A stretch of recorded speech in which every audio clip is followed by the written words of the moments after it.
स्वागत है आपका मेरे एएमए एजुकेशन चैनल के ऊपर। आज की हमारी वीडियो के अंदर हम करेंगे बिजनेस एथिक्स का एक क्वेश्चन पेपर सोल्व 2021 का। हमारी जो पिछली वीडियो थी उसके अंदर हमने पूरा सिलेबस रिवाइज किया था बिजनेस एथिक्स का। अगर आपने वो वीडियो नहीं देखी है तो पहले आपको मैं लिंक डिस्क्रिप्शन में डाल दूंगी, पहले आप जाके उसको चेक करें और उसको रिवाइज करने के बाद फिर इस क्वेश्चन पेपर को सोल्व करना, फिर मुझे बताना कि आप क्वेश्चन पेपर को सोल्व कर पा रहे हो या नहीं कर पा रहे हो। आज हमारा last day 15 days series business ethics की पास एंड वोकेशनल बीकॉम के अंदर दोनों के अंदर ये सब्जेक्ट आता है बिजनेस एथिक्स फोर्थ सेमेस्टर के अंदर। ये जो क्वेश्चन पेपर है ये कोरोना टाइम का है, दैट्स वाई इसके अंदर टाइम हावर्स सिर्फ 2 घंटे दिए गए हैं, लेकिन क्वेश्चन पेपर जो है वो 80 मार्क्स का ही है। इसके अंदर रिलीफ क्या प्रोवाइड करवाया गया था कि आपको इनमें से कोई भी 4 क्वेश्चन अटेम्प्ट करने हैं। Attempt 4 questions in all the questions carry equal marks. हर एक जो क्वेश्चन है वो इक्वल मार्क्स कैरी करेंगे। इनमें से आपको कोई भी 4 क्वेश्चन अटेम्प्ट करने हैं। हर जो क्वेश्चन है वो 20 मार्क्स का होगा, तो आप 4 अटेम्प्ट करोगे तो 80 मार्क्स के हो जाएंगे। आपको क्या करना पड़ता है, सबसे पहले मैं आपको एक बात बताती हूँ कि इसके अंदर हम क्या करेंगे। 2 घंटे का क्वेश्चन पेपर है, 20 मार्क्स के अंदर हमें क्वेश्चन अटेम्प्ट करने हैं। तो हम क्या करेंगे, हम अपने जो टाइम है उसको डिवाइड कर लेंगे। हम हाफ आवर के अंदर एक क्वेश्चन अटेम्प्ट करेंगे, फिर हाफ आवर के अंदर दूसरा। इसी तरीके से हमारे जो चारों क्वेश्चन है वो फुल्ली अटेम्प्ट हो जाएंगे। अगर फॉर एग्जांपल हम मान लीजिए एक क्वेश्चन के ऊपर ही हमने 1 घंटा पूरा वेस्ट कर दिया, 1 घंटा मतलब पूरा लगा दिया, लेकिन 1 घंटा लगाने के बाद भी आपको सिर्फ 20 ही मार्क्स मिलेंगे। अगर आप एक एक क्वेश्चन पेपर के ऊपर हाफ हाफ आवर लगाते हो तो आपके थोड़ा बहुत तो आप लिख पाओगे उस चीज़ के अंदर, तो आपका जो क्वेश्चन पेपर है, आपका जो टाइम है वो कंप्लीट हो जाएगा। अगर आप उसके अंदर मतलब पूरा ये सोचते हो कि हम पूरा अटेम्प्ट नहीं कर पाते हैं, फॉर एग्जांपल कई बच्चों का मैंने सुना है कि वो पूरा क्वेश्चन पेपर ही अटेम्प्ट नहीं कर पाते हैं, तो उनका रीज़न क्या होता है, वो एक क्वेश्चन के ऊपर ज़्यादा टाइम लगा देते हैं। तो आपको ये गलती नहीं करनी है। आप एक क्वेश्चन के ऊपर इतना ही टाइम लगाओ जितना इनफ टाइम उसके लिए है। तो आप सिर्फ 30 मिनट्स लगाओ एक क्वेश्चन के अंदर। 30 मिनट्स होते ही अपना दूसरा क्वेश्चन स्टार्ट कर दो। उस तरीके से मान लीजिए फॉर एग्जांपल आपका एक क्वेश्चन रह गया है और एक क्वेश्चन रहने के बाद आपका जो क्वेश्चन पेपर है वो ऑटोमेटिकली ही कितने मार्क्स का हो जाएगा, 60 मार्क्स का, क्योंकि एक क्वेश्चन 20 मार्क्स का था आपने छोड़ दिया। उसके बाद आपका क्वेश्चन पेपर जो आपकी आंसर सीट है वो कितने में से चेक होगी, 60 मार्क्स में। 60 मार्क्स में से फिर आपके मार्क्स कम ही आएंगे। अगर आप पूरा 80 मार्क्स का अटेम्प्ट करके आओगे तभी तो 80 मार्क्स के अंदर से चेक होगी वो सीट। तो दैट्स वाई अपना पूरा पेपर अटेम्प्ट करके आया करो। तो अब हम स्टार्ट करते हैं अपना जो क्वेश्चन पेपर है उसको। फर्स्ट हमारा answer of the followings. What is meant by business ethics. Business ethics का मतलब क्या होता है। Business ethics refers to right और wrong behaviour in business decision. Business ethics का मतलब क्या होता है, सही और गलत जो बिहेवियर होता है बिजनेस के अंदर में बताता है कि क्या सही है क्या गलत है, कैसा हमें बिहेवियर रखना चाहिए कैसा नहीं रखना चाहिए। मतलब क्या अगर हम ऐसा बिहेवियर रखेंगे तो हमारे बिजनेस के ऊपर क्या इफेक्ट पड़ेगा, अगर हम इस तरीके का बिहेवियर लोगों के साथ करते हैं तो हमारा बिजनेस की जो प्रॉफिट है वो गिरेगा बढ़ेगा, क्या होगा। Business ethics is nothing but the applications of ethics in business. Business ethics is the application of general ethical ideas to a business behavior. Business ethics क्या होता है, nothing होता है but एक application होती है ethics in the business. Business ethics क्या होता है, application of general ethical ideas. हमें ideas बताते हैं कि हमारा जो business के अंदर में किस तरीके का behavior रखना चाहिए। लेकिन हमारा क्वेश्चन है define moral and values. Morals and values क्या होती हैं। वैल्यूज, सबसे पहले values are the set of rules that defines by an individual persons. Values क्या होती हैं, डिफाइन की जाती है एक इंडिविजुअल पर्सन्स के through. They tell us what is good, वो हमें बताते हैं क्या सही है क्या अच्छा है, क्या हमारे लिए बेनिफिशियल है, क्या हमारे लिए इंपॉर्टेंट रहेगा, क्या हमारे लिए यूजफुल है, डिज़ायरेबल है, क्या क्या चीज़ें हैं गुड है बेनिफिशियल है इंपॉर्टेंस है यूज़फुल है ब्यूटीफुल है कंस्ट्रक्टिव है, वो सारी चीज़ें हमें बताती हैं वैल्यूज़। उसके बाद मोरल्स क्या है, morals refers to what is right and wrong in human behaviour. Morals हमें बताते हैं क्या सही है क्या गलत है ह्यूमन बिहेवियर के अंदर, हमारा जो बिहेवियर होता है उसके अंदर क्या सही है क्या गलत है। Morals have a great social element. Morals का एक बहुत अच्छा एलिमेंट होता है to value and tend to have a very broad attentions. बहुत ज़्यादा ब्रॉड अटेंशंस होती है। जो मॉरल्स होते हैं वो हमें क्या बताते हैं, व्हाट इज़ राइट क्या सही है, wrong in human behaviour and wrong क्या है ह्यूमन बिहेवियर के अंदर। इसके बाद हमारा नेक्स्ट क्वेश्चन है, explain responsibilities of business towards employees and consumer. Employees और कंज्यूमर के प्रति क्या रिस्पॉन्सिबिलिटीज रहती हैं। सबसे पहले एम्प्लॉयज के प्रति गिविंग देम अप्रोप्रिएट रेमुनरेशन दें उनको। हम अपना जो प्रॉफिट हो रहा है उस प्रॉफिट से उनको बोनस प्रोवाइड करवाया जाए, उनको सिक्योरिटी दे कि आपकी जॉब जो है वो सिक्योर है। और solving labour problems in time, जो लेबर की जो भी प्रॉब्लम होती है, कोई भी उनको मतलब हेल्थ इशू आ रहा है, कोई भी प्रॉब्लम, उनको टाइम पे सॉल्व करें।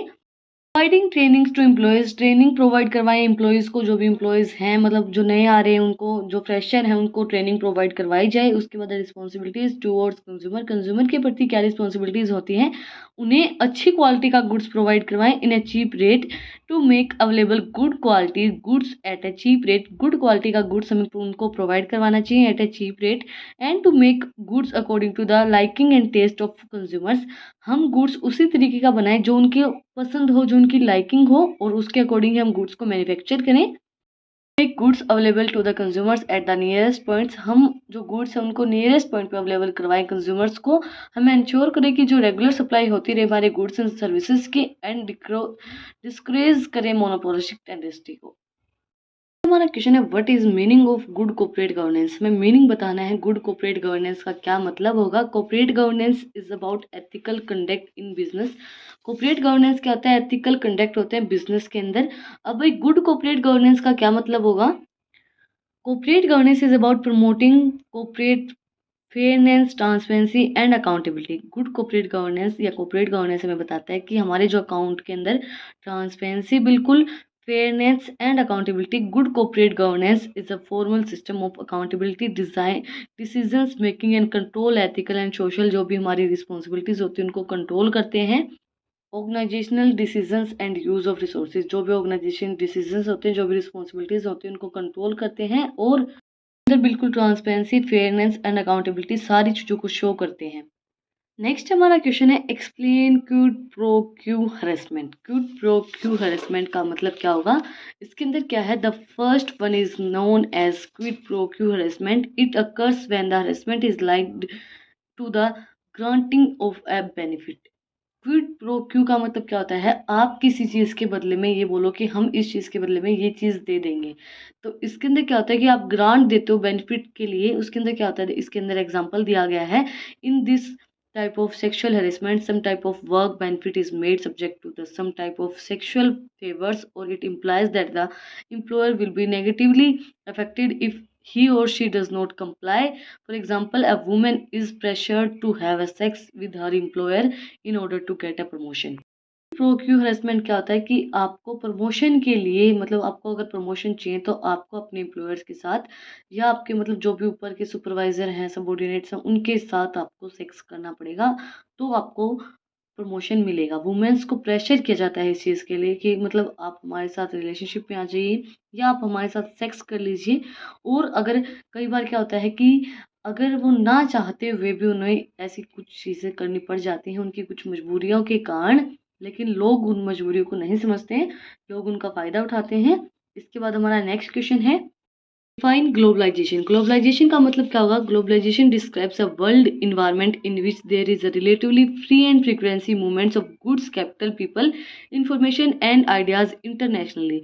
ग्लोबलाइजेशन का मतलब क्या होता है, डिस्क्राइब करता है वर्ल्ड इन्वायरमेंट को कि आप फ्रीली कहीं भी अपने गुड्स एंड सर्विसेज को, कैपिटल को, जो भी इंफॉर्मेशन है इंटरनेशनली आप भेज सकते हो, उसको बोलते हैं हम ग्लोबलाइजेशन। नेक्स्ट हमारा क्वेश्चन है, define business sustainability. Business sustainability क्या होती है। बिजनेस सस्टेनेबिलिटी एक स्ट्रेटेजी होती है जिसके अंदर हम अपने बिजनेस को लंबे समय तक चलाने के लिए उसको यूज़ किया जाता है। बिजनेस सस्टेनेबिलिटी का मतलब क्या होता है कि आप एक जगह पे स्थिर रहें। तो अगर आपको अपना बिजनेस लंबे समय तक चलाना है तो आप स्ट्रेटेजीज यूज़ करोगे कि आपका जो बिजनेस है वो लंबे समय तक चलता रहे। Business sustainability is the strategy that priors that the long-term survival of business and connected economically, social and cultural systems. Business sustainability can be explained as the process of managing and organizing by the concerned their different aspect and economic, social and environmental. Business sustainability के अंदर तीनों चीज़ों को देखा जाता है। Environment आपका कैसा है, कहाँ पे अपने बिजनेस सेटअप किया है, सोशल वेलफेयर आप कर रहे हो या नहीं कर रहे हो, इकोनॉमिक आपकी कंडीशन कैसी है, लोगों की कंडीशन कैसी है, उसके अकॉर्डिंग आप प्रोडक्ट को मैन्युफैक्चर करोगे। तो सारी चीज़ें देख के ही आपका बिजनेस लंबे समय तक चलेगा। लास्ट पार्ट क्या है, what do you mean by ethical leadership. Ethical leadership का मतलब क्या होगा। Ethics means being at the top of an organisation. Ethic क्या होता है, टॉप होता है हमारी ऑर्गेनाइजेशन का। Leadership issues and chief executive must set an example. Every leader will be make ethical decisions where or not they acknowledge them at the time। हर एक leader अपने जो भी इश्यूज होते हैं, जो भी एथिकल इश्यूज होते हैं, उनके लिए डिसीजंस लेते हैं। और लीडर जरूरी होता है हर एक प्रॉब्लम को सोल्व करने के लिए। जैसे ये नहीं बोलते कि हर घर में एक बड़ा होना ज़रूरी होता है, तो उसी तरीके से हर एक ऑर्गेनाइजेशन के अंदर एक लीडर होना बहुत ज़्यादा ज़रूरी होता है। के अंदर हिंदी के अंदर भी क्वेश्चन दिए हुए हैं। अगर किसी भी स्टूडेंट को हिंदी के अंदर क्वेश्चंस पढ़ने हैं तो वो भी आप कर सकते हो। मैंने हिंदी के अंदर आपको समझा सारी चीज़ें दी हैं, इंग्लिश एंड हिंदी दोनों के अंदर। और ये क्वेश्चन पेपर हिंदी और इंग्लिश दोनों के ही अंदर है। अगर कोई भी बच्चे हिंदी के अंदर अटेम्प्ट करना चाहते हैं तो वो हिंदी के अंदर भी अटेम्प्ट कर सकता है। इसके बाद है यूनिट फर्स्ट स्टार्ट होती है यहाँ से हमारी। What is business ethics and what is importance of business ethics. ये 10 मार्क्स का एक क्वेश्चन है। इसके दो पार्ट्स दिए हुए हैं, A and B. A part के अंदर हमें क्वेश्चन पूछा गया है कि बिजनेस एथिक्स क्या होता है और इसकी इंपॉर्टेंस क्या होती है। Business ethics is nothing but application of ethics in business. Business ethics is application of general ethical ideas of business behaviour. Business ethics का मतलब क्या होता है, जनरल एथिकल आइडियाज बताता है कि हमारे जो बिजनेस है उसके अंदर हमें किस तरीके का बिहेवियर रखना है। Business ethics refers to right और wrong behaviour in the business decision. वो हमें बताता है कि हमारा जो बिजनेस डिसीजन है उसके अंदर क्या हमारा बिहेवियर सही है, क्या हमारा बिहेवियर गलत है, उस बिहेवियर को बताता है हमारा business ethics. Needs and importance of ethics in business. Needs and importance क्या होंगी एथिक्स की बिजनेस के अंदर। सबसे पहले सेफ गार्ड करता है कंज्यूमर्स के राइट को। जो भी कंज्यूमर के राइट होते हैं कि भाई उनको फेयर प्राइस हम दें, ट्रांसपेरेंसी रखें, सारी एक्सप्लेनेशन उनको दें। Business is essential mean be satisfaction of consumer wants. उनकी वांट्स को सेटिस्फाई करें, उनको मतलब इस तरीके से कोई भी उनकी प्रॉब्लम्स है उनको नेगोशिएट ना करें, उनको एक्सप्लॉइट ना करें उन ग्रुप्स को। उनको प्रॉपर उनकी जो भी बेनिफिट्स उनको मिलते हैं कंज्यूमर राइट्स उनको वो प्रोवाइड करवाए जाएँ। प्रोटेक्शन करते हैं शेक होल्डर्स को। शेक होल्डर्स के जो भी बेनिफिट्स होते हैं, इंटरेस्ट होते हैं, वो टाइमली उनको प्रोवाइड करवाए जाएँ। Business ethics results in better relationship with business and society. वो हमारी अच्छी रिलेशनशिप बनाता है बिजनेस और सोसाइटी के अंदर। It will be reconciling conflicting interest of various sections of society such as worker, shareholder, consumer, distributor, supplier, competitors and government। उनके अंदर हमारी बहुत ही अच्छी रिलेशनशिप बनाता है। उसके बाद क्रिएट करता है हमारी गुडविल को। अगर हम अच्छा बिहेवियर रखेंगे किसी के साथ तो हमारी अच्छी गुडविल भी क्रिएट होगी। If the organisation follow all the ethical rules then they will be fully expected and not criticised by the society. आप अच्छे से काम करोगे तो सोसाइटी आपको क्रिटिसाइज क्यों करेगी, तो आपकी जो गुडविल है वो ऑटोमेटिकली इंक्रीज हो जाएगी। तो लेकिन कई बार क्या होता है, नफरत करने वाले लोग आपको मिल ही जाते हैं कहीं ना कहीं, क्योंकि वो आपकी कामयाबी से जलते हैं। इसके बाद है enhance team spirit and productivity. Increase करते हैं आपकी टीम स्पिरिट को, प्रोडक्टिविटी को। अगर आपकी टीम अच्छे से काम करेगी तो ऑटोमेटिकली आपकी प्रोडक्टिविटी इंक्रीज हो जाएगी। Ethical codes helps in aligning the values of organisations. Values बताता है हमारी ऑर्गेनाइजेशन की जो वैल्यूज होती हैं उनको। These codes enhance community integrity and openings amongst the employees. Employees feels motivated with which result in increased productivity। अगर आपके जो एम्प्लॉयज़ हैं वो मोटिवेटेड रहेंगे, अच्छे से काम करेंगे, उनकी गुडविल इंक्रीज हो रही है, उनको पता चल रहा है कि हाँ भाई हमारी जो बिजनेस है, हमारी जो कंपनी है उसका अच्छा खासा नाम है, तो वो ऑटोमेटिकली वो मोटिवेट होंगे। मोटिवेट होने के बाद वो ऑटोमेटिकली आपकी इंक्रीज हो जाएगी प्रोडक्टिविटी। इसके बाद है लॉन्ग सर्वाइवल ऑफ बिजनेस। आपका जो बिजनेस है वो लंबे समय तक चलेगा, long run survival of business. Implementing ethics in business is necessary conditions for the survival of business in long run. The business who do not follow ethical codes of conduct, कोई भी business जो है वो ethical codes of conduct को follow नहीं करता है तो वो शॉर्ट रन सक्सेस मिलेगी उसको, but they will B fail in the long run. But वो फेल हो जाएंगे लंबे समय तक अपने बिजनेस को चलाने के लिए, क्योंकि ये नहीं होता है कि एक बार, तो ये नहीं बोलते एक बार आप जाके आओगे कोई बात नहीं, अगर वो उनका बिहेवियर अच्छा नहीं होगा, बेशक अगर वो प्राइस आपको कम भी दे रहे हो या फिर ज़्यादा भी दे रहे हो, लेकिन अगर उनका बिहेवियर अच्छा नहीं होगा तो आपका दोबारा वहाँ जाने का मन नहीं करेगा। अगर आपको अच्छे से बिहेवियर रखना है, अच्छे से बिहेवियर रखते हो आप, तो आपका बिजनेस लंबे समय तक ऑटोमेटिकली चलेगा। इसके बाद प्रॉफिट मैक्सिमाइजेशन। प्रोडक्टिविटी इंक्रीज हो रही है, आपका बिजनेस लंबे समय तक चलेगा, आपकी क्रिएट हो रही है गुडविल, तो आपका प्रॉफिट मैक्सिमाइजेशन ऑलवेज इंक्रीज होगा। Ethical organisation stands to make much profit then others. The reasons for this is customers of ethical organisations are loyal and satisfied with the services and product. क्योंकि अगर आप उनसे अच्छे से services provide करवाओगे, fair उनको transparency दिखाओगे, तो वो आपके प्रोडक्ट के प्रति लॉयल रहेंगे और सेटिस्फाइड रहेंगे अपनी सर्विसेज से, तो आपका ऑटोमेटिकली आपका जो प्रॉफिट है वो इंक्रीज़ होगा। इसके बाद लास्ट अब हमारा पॉइंट है efficient utilizations of organizational resources. If the management follow ethical practices, जो हमारी मैनेजमेंट है वो फॉलो कर रही है ethical practices को, the employees will be follow suits and the employees too will be refrains from using the office property. वो office property को भी यूज़ कर सकते हैं और रिसोर्सेज फॉर पर्सनल बेनिफिट, अपने जो रिसोर्सेज उनको पर्सनल बेनिफिट के लिए भी यूज़ कर सकते हैं। नेक्स्ट हमारा क्वेश्चन है part B, define social responsibility of business and discuss its need, explain the responsibility of business towards different interested groups. ये भी 10 मार्क्स का क्वेश्चन है, तो मतलब टोटल कितना हो गया, 20 मार्क्स का क्वेश्चन हमारे हो गए हैं। सोशल रिस्पॉन्सिबिलिटी क्या होगा, as per declaration in the international seminar of social responsibility at the New Delhi 1965, social responsibility of business means responsibility of business towards consumers, workers, shareholder and the community. Social responsibility का मतलब क्या होगा, आपकी जो responsibilities किसके प्रति बनती हैं, कंज्यूमर्स के प्रति बनती है, वर्कर्स के प्रति बनती हैं, शेयर होल्डर के प्रति बनती हैं एंड आपकी जो कम्युनिटीज़ हैं उनके प्रति बनती हैं। इसके बाद इसकी नीड्स क्या होती हैं, arguments in favour of social responsibility, needs भी हम इसको बोल सकते हैं, needs for social responsibility, case for social responsibility. Responsibility क्यों नीडेड होती है, सोशल रिस्पॉन्सिबिलिटी की वजह से आपकी जो गुडविल है वो इंक्रीज होगी, आपकी पब्लिक के अंदर अच्छी इमेज होगी, good public image. To express a good public image the business will have the fulfil social responsibility. अगर आपको अपनी बिजनेस की अच्छी पब्लिक के अंदर इमेज बनानी है तो आपको सारी सोशल रिस्पॉन्सिबिलिटीज निभानी पड़ेंगी। अवॉइडेंस ऑफ गवर्नमेंट इंटरफेरेंस, अगर आप अपनी सारी रिस्पॉन्सिबिलिटीज निभा रहे हैं तो गवर्नमेंट भी उस चीज़ के अंदर इंटरफेरेंस नहीं करेगी। Moral justifications, every business use capital physical and human resources, हर एक जो बिजनेस होता है वो सोसाइटी के अंदर कैपिटल फिजिकल एंड ह्यूमन जो भी रिसोर्सेज होते हैं वो यूज़ करते हैं। It also depends upon the society of sales of goods and services, और वो किस चीज़ के ऊपर डिपेंड होता है, आपकी सोसाइटी के अंदर आपके गुड्स की कितनी सेल हुई है। इसके बाद है अवॉइड क्लास कॉन्फ्लिक्ट्स, जो क्लास कॉन्फ्लिक्ट्स होते हैं उनको अवॉइड करेगा। If A business fulfil social responsibility towards employees like providing them good working conditions, house medical facilities, retirement benefits, then it will be improve morale of employees and they will not go for strikes. अगर आप उनको अच्छी medical facilities provide करवा रहे हो, housing facilities provide करवा रहे हो, रिटायरमेंट बेनिफिट्स भी प्रोवाइड करवा रहे हो, तो वो स्ट्राइक पे क्यों जाएंगे, वो पागल हैं। इसके बाद है consumer consequences.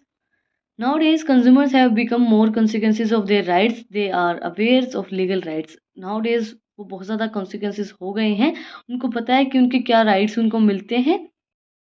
Business is a part of society, business क्या होता है, पार्ट होता है सोसाइटी का। Since business organisation are the part of society, they must have a positive attitude, उनका पॉजिटिव एटीट्यूड होना चाहिए टुवर्ड्स नीड ऑफ सोसाइटी, जो नीड्स है सोसाइटी की वो फुलफिल करनी चाहिए उनको। लास्ट हमारा पॉइंट है long terms interest of business, the social responsibility of business if taken care of persons ensure the success of organisation in future. अगर आप प्रेजेंट का अगर आप टेक केयर रखोगे तो एंश्योर होगा कि आप फ्यूचर के अंदर सक्सेस मिलेगी। अगर आप अच्छे से सारी रिस्पॉन्सिबिलिटीज़ निभा रहे हो सोसाइटी के टुवर्ड्स, एम्प्लॉयर्स के टुवर्ड्स, कम्युनिटी के टुवर्ड्स, तो आपका जो बिजनेस है वो लंबे समय तक चलेगा। इसके अंदर पूछा गया था कि social responsibility to business towards different interested groups क्या होंगी, community, owners, employers, consumers, government, suppliers.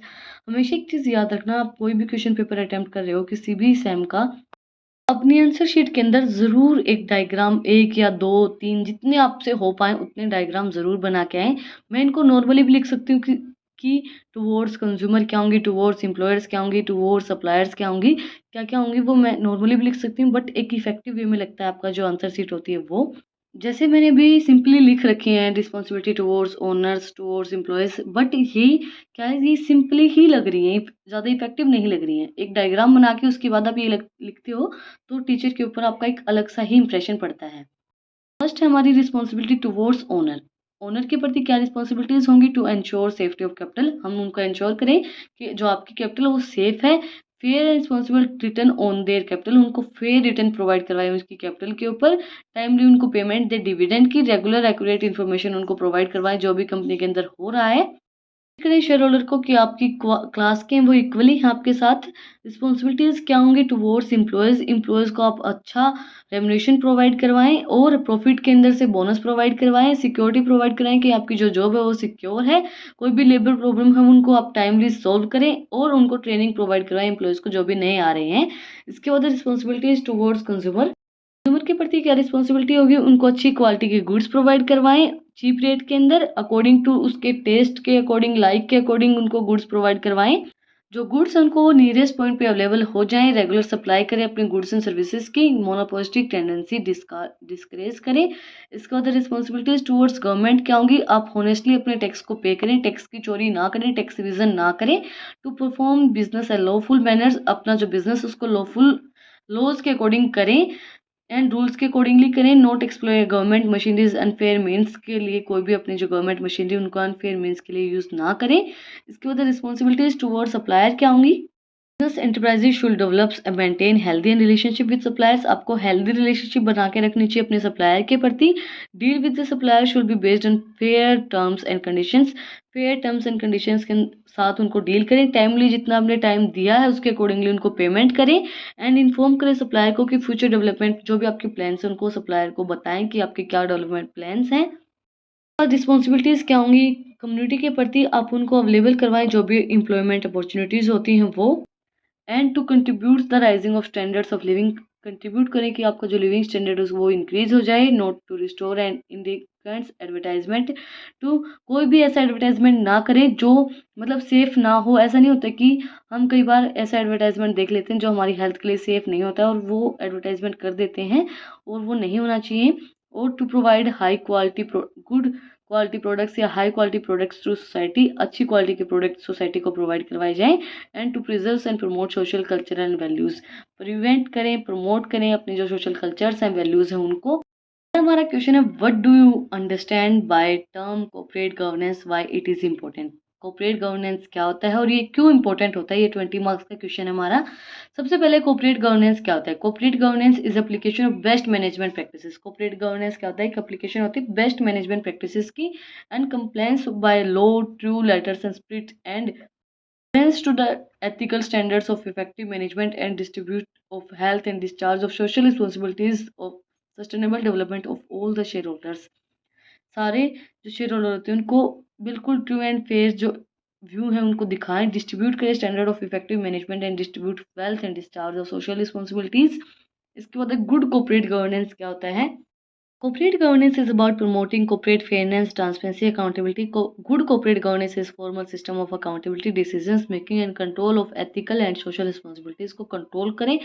and good corporate governance क्या होती है, promote करती है corporate fairness, आप बिल्कुल fair and true and fair view दिखाए, transparency दिखाए अपने accountability goods के अंदर, जो भी records हैं उनके अंदर बिल्कुल transparency के साथ अपना काम करें।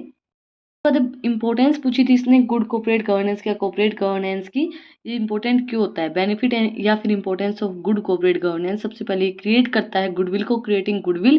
Corporate governance help in brand formations and developing reputed brand image leads to great loyalty which results in great commitment and creativity of the employees।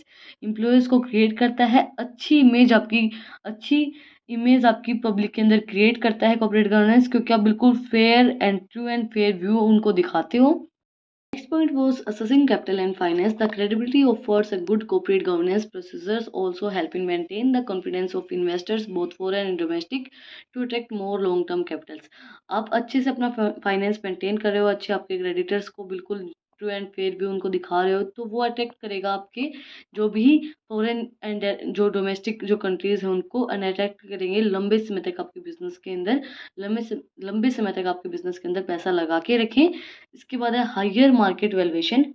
Good corporate governance होती है वो लीड क्या करती है, हायर मार्केट वैल्यूएशन, आपको अच्छे से market की वैल्यूएशन बताती है, इंप्रूव करती है कॉर्पोरेट गवर्नेंस को and CEO and estimates that the improvement result in the additional 20% increase in the market valuation. वो इंक्रीज करता है 20% मार्केट वैल्यूएशन के अंदर। इसके बाद स्टॉक मार्केट एफिशिएंसी दिखाता है, corporate governance has a great impact on the efficiency of stock market. बहुत ज़्यादा ग्रेट इंपैक्ट होता है कॉर्पोरेट गवर्नेंस का स्टॉक मार्केट के अंदर। इसके बाद रिड्यूस करता है रिस्क को, effective governance reduce procedure of risk, risk को बहुत ज़्यादा कम कर देता है कॉर्पोरेट गवर्नेंस, क्योंकि आप उसके अंदर बिल्कुल ट्रांसपेरेंसी दिखा रहे हो अपने अकाउंट्स के अंदर सारी चीज़ें। रिड्यूस करता है कॉस्ट ऑफ कैपिटल को और अनेबल करता है बोर्ड ऑफ डायरेक्टर्स को कि वो क्विक एंड बेटर डिसीजन ले सकें, अल्टीमेटली इंप्रूव करेंगे बॉटम लाइन को, कॉर्पोरेट को, तो रिस्क को रिड्यूस करने में वो हेल्प करेगा। Importance of social responsibility, today social responsibility is given lot of importance.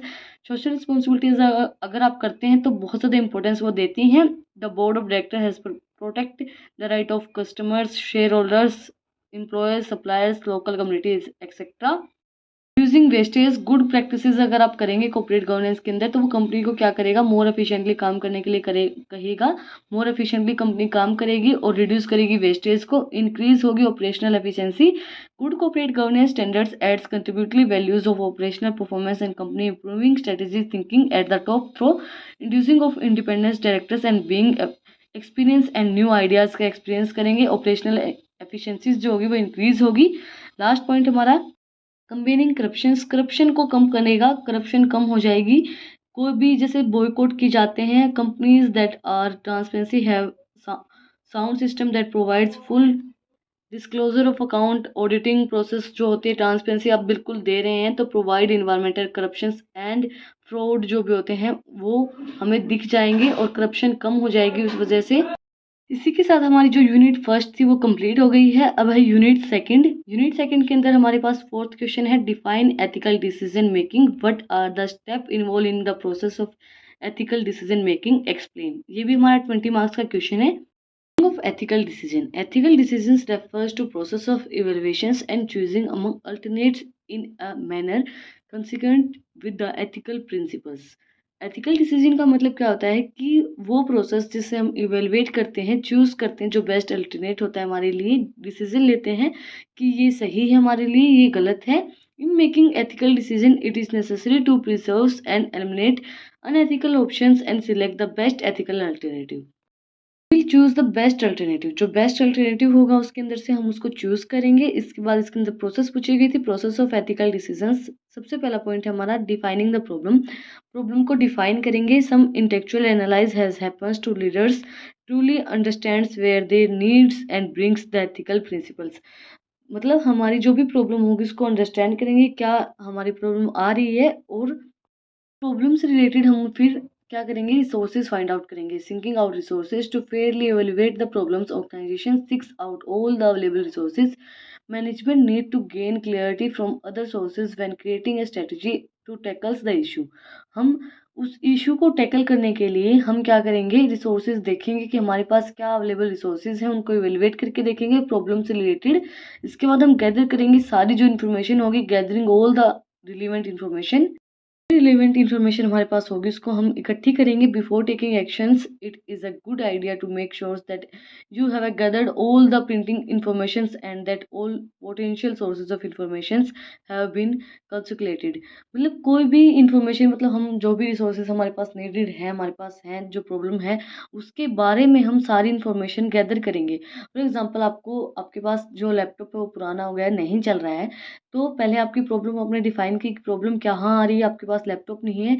फिर आप रिसोर्सेज देखेंगे कि आपके पास कितना आपका बजट है। उसके बाद आप क्या चीज़ देखेंगे कि उसके बारे में आप इंफॉर्मेशन सर्च करेंगे कि मार्केट के अंदर फ़िलहाल कौन सा जो लैपटॉप है वो अच्छा चल रहा है। उसके अकॉर्डिंगली फिर आप उसको देखेंगे कि भाई उसके बारे में सारी इन्फॉर्मेशन सर्च करेंगे। इसके बाद क्या है, brainstorm and list of potential solutions. आप उनमें से एक, मतलब when brainstorming a list of potential solutions, stay open to a new and different ideas। उनके अंदर से हम कोई भी नया और डिफरेंट आइडियाज़ देखेंगे। उसके बाद इवेलुएट करेंगे जो हमने शॉर्टलिस्ट अल्टरनेटिव देखे हैं। अभी हमने अल्टरनेटिव सिलेक्ट किए हैं, उनमें से एक, ये नहीं होता कि हमने 2-3 ऑप्शन सिलेक्ट कर लिए, हमने उसमें से शॉर्ट लिस्ट कर लिया है। Dive into your list and potential solutions and considered all the positive and negative consequences of taking each action। हम कोई भी एक्शन लेते हैं उसका हमें सही और गलत इम्पैक्ट दोनों चीज़ें देखनी चाहिए कि क्या, अगर हम ये एक्शन ले रहे हैं तो उसके अंदर क्या हमारा सही इम्पैक्ट पड़ेगा, क्या इसके ऊपर गलत इम्पैक्ट पड़ेगा। इसके बाद हम मेकिंग डिसीजन, हम उस चीज़ का डिसीजन लेंगे। After getting all the information and counselling others it times for final decision. वो टाइम आ जाता है भाई हम फाइनल डिसीजन लेंगे। Since the choice will be likely impact many, it is a good idea to create a proposals outlining who you choose these routes and what alternative you considered। Transparency is a की, transparency जो होती है वो की होती है हर चीज़ की। इसके अंदर क्या, जो आप डिसीजन लेते हो वो आप बिल्कुल ट्रांसपेरेंसी के साथ बताओगे कि हमने क्या डिसीजन लिया है। उसके बाद हम उस डिसीजन को इम्प्लीमेंट करेंगे। Implementing the decisions, this is where talk meets actions. It is easy to peoples to search research to create solutions and problems but when dealings with the morality and ethics। मतलब easily है कि हम कोई भी जो भी solution है वो सर्च कर सकते हैं, बट वो ज़रूरी होना चाहिए कई बार क्या होता है, वो ज़रूरी नहीं होता है कि हमारी मोरलिटीज़ एथिक्स को फॉलो करें, बट वो ज़रूरी होना चाहिए वो मोरलिटीज़ और जो हमारी एथिक्स हैं उनको फॉलो करें। नेक्स्ट हमारा क्वेश्चन है, explain the details about gender discriminations and sexual harassment at workplace. Gender issues क्या क्या आते हैं वर्क प्लेस के अंदर, gender discriminations at the work place. इसके अंदर क्या है, the difference between the gender have long been topic of debates and subjects of many books. बहुत सी बुक्स के अंदर बहुत सी डिबेट्स का टॉपिक रहा है ये जेंडर इशू, बट आज तक ये सॉल्व नहीं हो पाया है। Two most important gender issues are discrimination and harassments. Gender discriminations at the work place, क्या क्या जेंडर डिस्क्रिमिनेशंस आते हैं। फर्स्ट है occupational segregations, man and women tends to be considered in different type of jobs in the labour market which men is occupations considers miscellaneous and women is considered as feminine. This leads limited employment opportunity for the both sex, but women usually carry less prestige and rewards, and women are keep locked into these jobs. Women कुछ ही jobs के अंदर locked होके रह गई हैं। इसके अंदर बताया कि ऑक्यूपेशनल मतलब ये नहीं बोला जाता कि कोई भी भारी सामान उठाना है या कोई भी चीज़ उठानी है तो ये बोला जाता है कि नहीं आदमी करेगा, मैन करेंगे। या फिर कोई भी ऐसी जॉब होती है जैसे कि आर्मी के अंदर हो गई, एयरफोर्स के अंदर हो गई, जाती हैं लड़कियां, लेकिन लोगों की सोच इतनी ज़्यादा अभी ब्रॉडली नहीं हुई है कि उनको भेजा जाए। आज भी मतलब जाती तो हैं, बट जो हमारे छोटे छोटे टाउन्स हैं, विलेजेस हैं, उनके अंदर ऐसा नहीं होता है। हमारा glass ceiling refers to invisible barriers that keeps monitors and women from rising to upper range of the corporate ladder regards of their qualifications or achievement. Glass ceilings are the completely strongly with the gender. इसके अंदर क्या बोला गया है कि बहुत से barriers लगा दिए गए हैं कि मतलब अगर उन्होंने क्वालिफिकेशन अच्छी कर भी रखी है वुमेन्स ने, तो भी उनको उस रेंज की उनकी क्वालिफिकेशंस के अकॉर्डिंग उनको जॉब प्रोवाइड नहीं करवाई जाती है। Appointed differences in pay. According to Hazard Independent, women still do not earn the same salary as a man for the same job status or position. Even though there has been an increase in the wages of women, there is a still gap in between earning of men and women. आज भी बहुत ज़्यादा gap है एक आदमी की और एक लेडीज़ की पे के अंदर। क्योंकि क्या होता है कि मतलब उनको मतलब लेडीज़ क्या होती है, एक तो वो बिल्कुल ऐसे उनका होता है कि अगर वो मतलब बहुत ज़्यादा, मैंने एक लेडीज़ देखी थी वो इंटरव्यू देने गई हुई थी और वहाँ पे उसने बोला कि मतलब उसने एमए, बीएड, जेबीटी सब कुछ कर रखा था, मतलब अच्छी खासी पढ़ी लिखी थी। तो उन्होंने बोला कि हम आपको इतनी पे देंगे, तो वो कहती है आप मुझे कितनी भी पे दें, मुझे आप जॉब पे रख लें। तो वो सब कुछ इतनी एजुकेटेड है और उसके बाद वो बोल रही है कि मैं इतनी जॉब में वो कर सकती हूँ, इतनी पे में मैं काम कर सकती हूँ। तो मतलब वो इवन जो इतनी एजुकेटेड होने के बाद भी वो बोलती है कि मैं जो प्यून का काम है मैं वो भी कर लूँगी। तो मतलब मुझे बहुत हैरानी हुई उस लेडीज़ को देख के और मुझे ये लगा कि मतलब इतना एजुकेशन का क्या फ़ायदा जब वो इतनी मतलब लोग ये सोचते हैं कि हमें जॉब मिल जाए, क्यों भी आपके एजुकेशन के अकॉर्डिंग आपको जॉब मिलनी चाहिए। लेडीज़ को आज भी थोड़ा-सा होता है ये चीज़ कि भई हमें तो बस जॉब मिल जाए, चाहे हमें किसी चीज़ की मिल जाए। तो ऐसा नहीं करना चाहिए हमें, मतलब जो लेडीज़ होती है उनको ऐसा नहीं करना चाहिए। उन्हें देखना चाहिए कि आपकी क्वालिफ़िकेशन कितनी है, उसके अकॉर्डिंगली आपको जॉब माँगनी चाहिए। आप अपने अंदर आपको सेल्फ कॉन्फिडेंट होना चाहिए कि हाँ, मैं क्वालिफ़ाइड हूँ और मैं ये काम कर सकती हूँ। पॉइंट हमारा sexual harassment. Sexual harassment refers to unwanted sexual advantage where touch looks pressures to have a sex और even jobs. Sexual harassment consist a glass violating of women's rights to equality and dignity. Sexual harassment के अंदर क्या है, बहुत सी ऐसी jobs होती हैं जहाँ पे मतलब लेडीज़ को हरेस किया जाता है कि आप मेरे साथ सेक्स कर लीजिए, या फिर उनको टच कर देते हैं कहीं भी, हमारी जो प्राइवेट प्लेसेस होती हैं उनके ऊपर। उनको इस लुक से मतलब उनकी आंखें ही इस तरीके की होती हैं, उनको देखा ही इस तरीके से जाता है। इसके बाद इसके अंदर दिए हुए हैं, there are the two forms of sexual harassment. Quid pro quo harassments. The first one is known as quid pro quo harassment. It occurs when the harassment is linked between the guarantee of a benefit. इसके अंदर क्या होता है कि आपको benefit की guarantee दी जाती है कि आपको अगर आप सेक्स करेंगे तो आपको बेनिफिट मिलेगा, इसके अंदर क्या क्यूड प्रो क्यू का मतलब क्या होता है कि आपको पता ही है कि किसी चीज़ के बदले में आप कुछ बेनिफिट उनको प्रोवाइड करवाते हो। तो इसके अंदर क्या बोला गया है कि आप अगर मतलब कोई भी एम्प्लॉयर आपको बोले कि आप मेरे साथ सेक्स कर लीजिए और आपको प्रमोशन मिलेगा, ऐसा कुछ होता है इसके अंदर। It occurs when the harassment is linked with the granting of benefits in this type of sexual harassment some type of work benefit is made subject to the some type of sexual favours और it implies that the employers will be negatively affected he or she does not comply. For the example, a woman is pressured to have a sex with her employer in order to get a promotion. वही चीज़ मैंने जो आपको बताई है, but उनका मतलब ये होता है कि वो ऐसा हो सकता है, ऐसा नहीं करना चाहती हूँ, बट उसको प्रेशर किया जाता है कि आपको अगर प्रमोशन चाहिए तो आपको सेक्स करना पड़ेगा आपकी जो एम्प्लॉयज़ है उनके साथ। इसके बाद है harassment related to hostile work environments. The second type of refers to sexual harassment that is not linked to any privilege but it is result the hostile working environment. Sexual harassment in covers in the workplace when it happens। कहाँ कहाँ पे आपके साथ sexual harassment हो सकता है? At work related events पे आप कहीं गए हो वर्क के काम से, या फिर between people sharing the same work place, आप कोई सेम वर्क प्लेस शेयर कर रहे हो between colleagues outside of work, colleagues के साथ आउटसाइड वर्क के अंदर। यूनिट थर्ड के अंदर हमारा सिक्स क्वेश्चन है, what do you understand by ethics auditing. Ethics auditing का आप क्या समझते हैं, and explain the process of ethics auditing. क्या प्रोसेस होगी एथिक्स ऑडिटिंग की? सबसे पहले है implementing auditing ethics programme. Human resource HR जो होते हैं professional play a critical role in shipping corporate ethical codes policies and processes and the communicating and takings the information of work places. सारी work places के अंदर जो भी information है उसको कलेक्ट करना है। एथिक्स ऑडिटिंग का मतलब क्या होता है कि आपके अकाउंट्स की ऑडिटिंग करवाना। ऑडिटिंग का मतलब क्या होता है, आपका ट्रू एंड फेयर व्यू दिखाना कि आपके अकाउंट्स जो हैं वो बिल्कुल सही, उनकी ट्रांसपेरेंसी दिखाना। Process of ethics auditing securing commitments from top level management and the board. Secure करें आपकी जो भी कमिटमेंट्स दी हैं टॉप मैनेजमेंट ने एंड बोर्ड ने। The first step in conducting any audit is securing the commitment of the firms top management and if the public corporations it's boards of director. उनकी सारी जो भी कमिटमेंट है उनको secure करें। उसके बाद है establishing committee to oversee the ethical audit. एक कमेटी बिठाई जाती है कि वो ऑडिटिंग करेगी सारे अकाउंट्स को, ट्रू एंड फेयर भी दिखाएगी। जो भी हमारे प्रॉफिट एंड लॉस अकाउंट से बैलेंस शीट है उनको सारी की ऑडिटिंग होगी। ऑडिटिंग के अंदर क्या होता है, आपके पूरे साल के जो अकाउंट्स हैं उनको चेक किया जाता है और उनके अंदर कोई भी मिस्टेक्स है, कोई भी मतलब आपने कोई भी गलती कर रखी है, वो सारी चीज़ें चेक करके बिल्कुल एक ऑडिट रिपोर्ट तैयार की जाती है। उससे आपका जो बिजनेस की जो अभी कंडीशन चल रही है वो सारी कंडीशन आपको पता चलती है। ऑडिटिंग के लिए ऑडिटर एक अलग से बंदा रखा जाता है। ऑडिटिंग भी आपका एक सब्जेक्ट है, अगर आपको उसके भी नोट्स चाहिए तो वो भी आप मुझे कमेंट में बता सकते हैं। इन agency in agencies, setting a staff member should be assumes that the role of charity of the ethics auditing committee member should be appointed to be the commitment based on their domestic interest on the agency's ethic related policy, practices and procedure। कोई भी agency के अंदर staff member assume कर लेते हैं भैया हमारी जो चैरिटी बनाई गई ऑडिट कमेटी के लिए, एंड अपॉइंट की जाती है कमेटी कि आप ऑडिटिंग करेंगे हमारी रिपोर्ट्स की। उसके बाद defining the scope of audit process.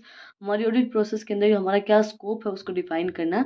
The ethics auditing committee should be establish the scope of audit and monitor the process of ensure that the stage on track. जो आपने बात बोली वो ट्रैक के पर है या नहीं है उसको डिफाइन करेंगे हम ऑडिट प्रोसेस के अंदर। उसके बाद है reviewing organisational mission policies and goal. Review करेंगे हमारे ऑर्गेनाइजेशन की जो मिशन पॉलिसीज एंड गोल्स हैं। Ethics audit compares an organisation ethical programmes to its goals values and policies. जो भी हमारे गोल्स वैल्यूज़ हैं पॉलिसीज हैं, मतलब हमें बिल्कुल कंडीशन पता चल जाएगी हमारे बिजनेस की, तो हमारे जो भी गोल्स मिशंस और जो भी हमारे हैं वो हमें पता चल जाएगा कि हमें किस तरीके से आगे बढ़ाने पड़ेंगे। उसके बाद है collect and analyse relevant information. जो भी हमारे पास इन्फॉर्मेशन आई है उसको हम कलेक्ट करेंगे, उसको एनालाइज करके देखेंगे। Identify the tool of methods for measuring the firms progress and improving employees ethical decision and conduct. We will verify the result, have an independent party such as a social ethic audit, conflicts, a financial accounting firm that offer social auditing services or the non-profit special interest groups auditing experience variety the result of data analyze। उनको हम verify करके देखेंगे सारी चीज़ों को कि जो हमने अकाउंट्स बनाए हैं वो सही है या गलत है। उसके बाद reports the finding the audit community should documents the finding the domestic in good faith efforts and exist ethics related policies and procedures। The innovative the auditing finding through the formal reports to the relevant parties. हम report देंगे जो भी हमारी report बनी है, मतलब जो भी हमने ऑडिटिंग की है अकाउंट्स की, और जो फेयर हमारी व्यूज़ आए हैं, जो हमने ऑडिट करके जो रिपोर्ट तैयार की है वो रिपोर्ट देंगे हम। क्वेश्चन हमारा, what are the characteristic of global economy, what measures have taken to manage global ethical issue. क्या क्या मेजर्स ले गए मैनेज करने के लिए ग्लोबल एथिकल इशू। सबसे पहले है कैरेक्टरिस्टिक्स क्या होंगी, उससे पहले हम इसका मीनिंग लिखेंगे। ग्लोबल इकोनॉमी होती क्या है। The global economy refers to the interconnected worldwide economic activities that take place between multiple countries।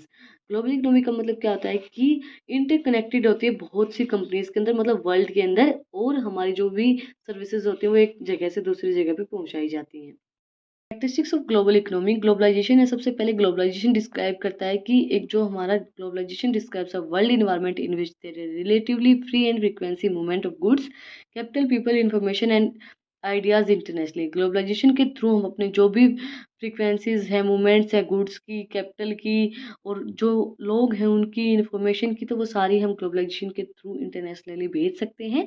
इसके बाद इसके थ्रू हम इंटरनेशनल ट्रेड कर सकते हैं। It refers to exchange of goods and services between different countries, and it also helped countries to specialize in profit which they have comparative advantages in मतलब कोई भी हमें डिफरेंट कंट्रीज के साथ हमें ट्रेड करना है तो हम कर सकते हैं with the international trade globalisation economy के थ्रू, ग्लोबलाइजेशन के थ्रू।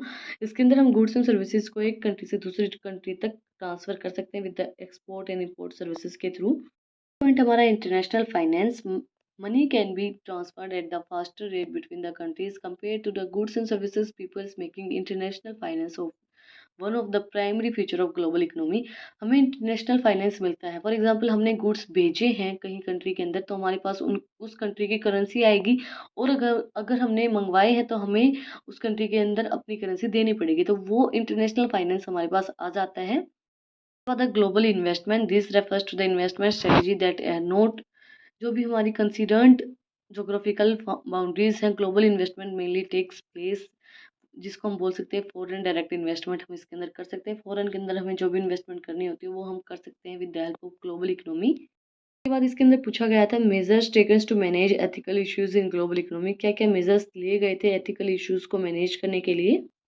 पहले सबसे पहले गवर्नमेंट ने लिए थे। The response that government as new scenario of international business has attempt to manage globalisation process of creating transaction norms of corporations। Over the year, there has a growing awareness of details of nation state of solve the problems of essential global.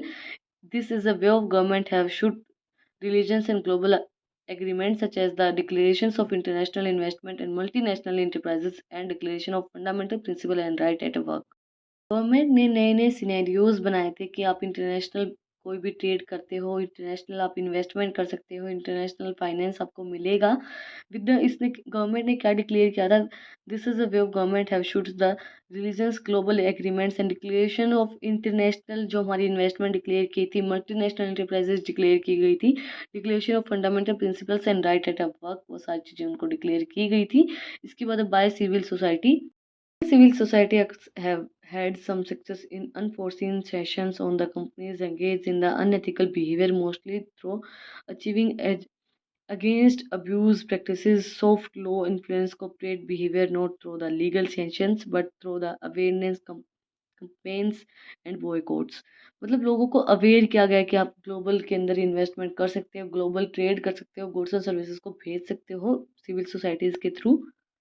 Societies ने उनको aware किया, बहुत से मतलब उनको बताया कि आप किस तरीके से उनको इन्फ्लुएंस किया गया कि आप अच्छे से उनके बिहेवियर कर सकते हो, अपने फाइनेंस को एक्सचेंज कर सकते हो with the help of global economy.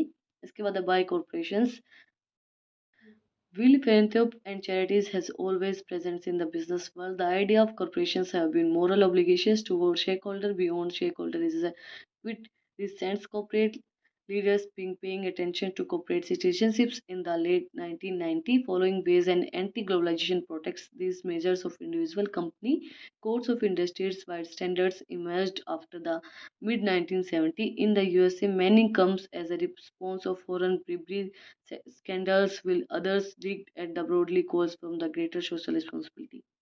ने कॉर्पोरेट सोसाइटीज़ ने उनको अटेंशन पे की थी कि भैया आप इनसे सिटीजनशिप ले सकते हैं। अगर आप बाहर जाके भी सिटीजनशिप लेना चाहते हैं तो 4 या 5 साल में आपको सिटीजनशिप मिल जाती है वहाँ की। तो उसी तरीके से ग्लोबलाइजेशन बहुत ज़्यादा ज़रूरी है।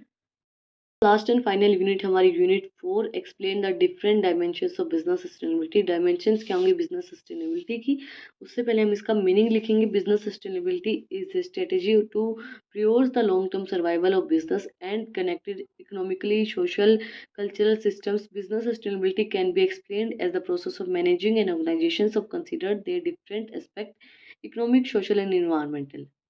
सस्टेनेबिलिटी ऐसी स्ट्रेटेजीज बनाती है जिससे आपका जो बिजनेस होता है वो लंबे समय तक चल सकता है। लॉन्ग टर्म सर्वाइवल के लिए आपका बिजनेस सस्टेन रहे। इसके बाद ethical and social dimension of business sustainability क्या होंगी, economic, environmental and social. Environmental pillar, planet. The environmental pillars offense gets the most attention. The environmental dimensions business sustainability is commonly known as planet pillars and refers to minimize our impact on the environment to pressures for further generations. इसके अंदर बोला गया है कि मतलब for example एक आपके पास land है, लैंड के ऊपर आप कंटिन्यूसली एग्रीकल्चर कर रहे हो, कंटिन्यूसली अगर आप उसके ऊपर कुछ ना कुछ उगा रहे हो तो आपका जो लैंड है वो डैमेज हो जाएगा। तो आप वो आपको कम बेनिफिट प्रोवाइड करवाएगा उसके बाद। तो दैट्स वाई उसको रिलीफ भी प्रोवाइड करवाना बहुत ज़्यादा ज़रूरी है। इसके अंदर बोला है imaging a piece of land that has been farmed for a flame oil has formed decades. Individually, farmers should be take breaks in the between harvest because the land quality will be compromised if it is overused. अगर आप उसको हर साल use करते जाओगे, over use करोगे तो उसकी land की जो क्वालिटी होगी वो ऑटोमेटिकली डिक्रीज़ हो जाएगी।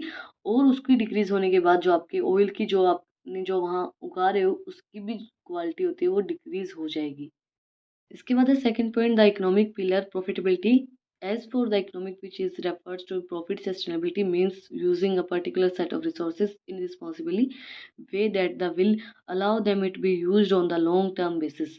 इकोनॉमिक पिलर के अंदर क्या है कि आप अगर उनको आपकी जो इकोनॉमिक कंडीशन जो रिसोर्सेज है उनको पर्टिकुलरली सेट के अकॉर्डिंगली यूज़ करें, मतलब उनको ज़्यादा ओवर यूज़ ना करें। तो आपका आगे फ्यूचर के अंदर लॉन्ग टर्म आपका चल सकता है, आपका जो बिजनेस होता है वो आगे तक। It means making money and growing the company without negatively impacting of others to pillars, peoples and planet or environmental. Many nations are imposing strict strikes, laws and regulations of environmental protection. इसके अंदर बोला गया कि आप environment को भी affect ना करें क्योंकि बहुत से ऐसे लॉज एंड स्ट्राइक की गई हैं कि इन्वायरमेंट को प्रोटेक्ट किया जाए। तो दैट्स वाई इकोनॉमिक कंडीशन आपकी अच्छी रहेगी तो आप इन्वायरमेंट को मतलब हार्म ना करें, ऐसा कुछ भी ना हो। For the third point, the social pillar peoples. Social pillars is virtually to a sustainable business should be have the supports and approvals in the employees, stakeholder and the community it operates. The social aspect of sustainability focus on balancing the need of individuals with the need of groups. Different companies do this different ways. बहुत सी companies ऐसी होती हैं वो different different ways के अंदर करती हैं। क्या होता है फोकस करते हैं balancing the need of individual और जो ग्रुप्स की नीड है उनको उनके ऊपर फोकस करते हैं कि वो सस्टेनेबल रहें। एम्प्लॉयज़ की, स्टेक होल्डर्स की, कमिटमेंट की, उनकी जो नीड्स हैं उनको उनको सपोर्ट करें, आप उनको अप्रूवल दें हर चीज़ के अंदर। उसके बाद लास्ट एंड फाइनल क्वेश्चन है हमारा explain the meaning of business sustainability, what are its advantages and disadvantages. सबसे पहले हम इसका वही मीनिंग लिखेंगे। मीनिंग ऑफ बिजनेस सस्टेनेबिलिटी क्या होता है कि हम स्ट्रेटेजीज बनाते हैं कि हमारा जो बिजनेस है वो लंबे समय तक चलता रहे, कनेक्टेड रहे economical, social and cultural system से। इसके बाद इसके advantages of business sustainability driving competitive advantages through shake holder engagement. Drive करते कम्पिटिटिव एडवांटेजेस, शेक होल्डर मतलब आपकी अगर बिजनेस सस्टेनेबल रहेगा तो ड्राइव करेगा किस चीज़ को, एंगेजमेंट रहेंगी आपकी, कम्पिटिटिव एडवांटेजेस को ड्राइव करेगा। Traditional business model aims to create a value of stakeholders of fund at expenses at other stakeholders. इसके बाद इम्प्रूव करेगा business reputation and brand image को इम्प्रूव करने में, उसकी रेपुटेशन को इम्प्रूव करने में वो हेल्प करेगा। क्या होता है कि अगर आपका बिजनेस बहुत लंबे समय से चलता आ रहा है तो लोगों के माइंड में एक छवि बैठ जाती है कि हाँ इतने लंबे समय से चल रहा है तो इनके अंदर कोई भी कमी नहीं मिलेगी, इनकी क्वालिटी के अंदर कोई कमी नहीं मिलेगी जो ये प्रोडक्ट सेल कर रहे हैं। तो दैट्स वाई वो ब्रांड की इमेज बहुत अच्छी क्रिएट हो जाती है। इसके बाद है अट्रैक्टिंग एंड एंगेजिंग एम्प्लॉयज़। आपका बिजनेस जो है वो लंबे समय से चलता आ रहा है तो एम्प्लॉयज़ भी सोचेंगे कि भाई पुरानी कंपनी है या पुरानी कोई भी बिजनेस है तो इसके अंदर क्या होगा कि आपकी जॉब की बिल्कुल सिक्योरिटीज़ रहेंगी। तो वो और भी जो पोटेंशियल एम्प्लॉयज़ होंगे उनको अट्रैक्ट करेगा। Business with strategy that are the sustainable in the long pay and the worker salaries and benefit that allow them the like to sustainable life within the their community।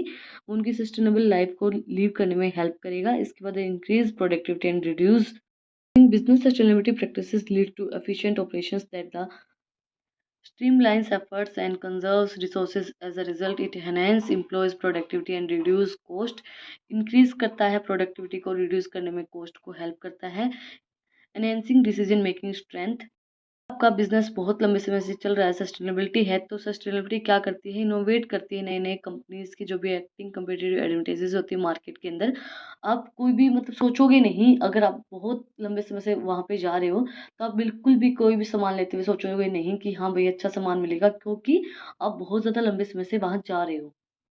Disadvantages of issues with business sustainability. Disadvantages क्या आएंगे business sustainability के अंदर? सबसे पहले need for standardisation. Standardisation की बहुत ज़्यादा जरूरी है, क्योंकि आपका बिजनेस लंबे समय से चलता आ रहा है। अगर आप पहले से बहुत ज़्यादा पहले से आपका बिजनेस चला रहे हो तो वो स्टैंडर्डाइजेशन के अकॉर्डिंगली नहीं होगा, तो उसको इम्प्रूव करना बहुत ज़्यादा जरूरी है। देर three component that regulates the power of standard। the first component and related with the designs with the future and established set of common practices। मतलब ये ना हो कि मतलब आप उनको ये नहीं बोलते कि हर चीज़ के अंदर रिनोवेशन बहुत ज़्यादा जरूरी होते हैं, नए नए आइडियाज़ उसके अंदर लगाने बहुत ज़्यादा जरूरी होते हैं।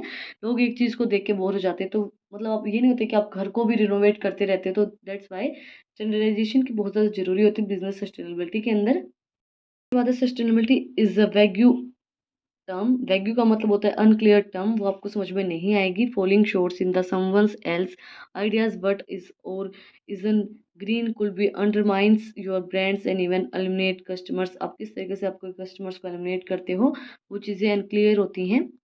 इसके बाद है intellectual expenses. One of the main disadvantages of going green business is intellectual expenses may have wait longer for the return on the any investment.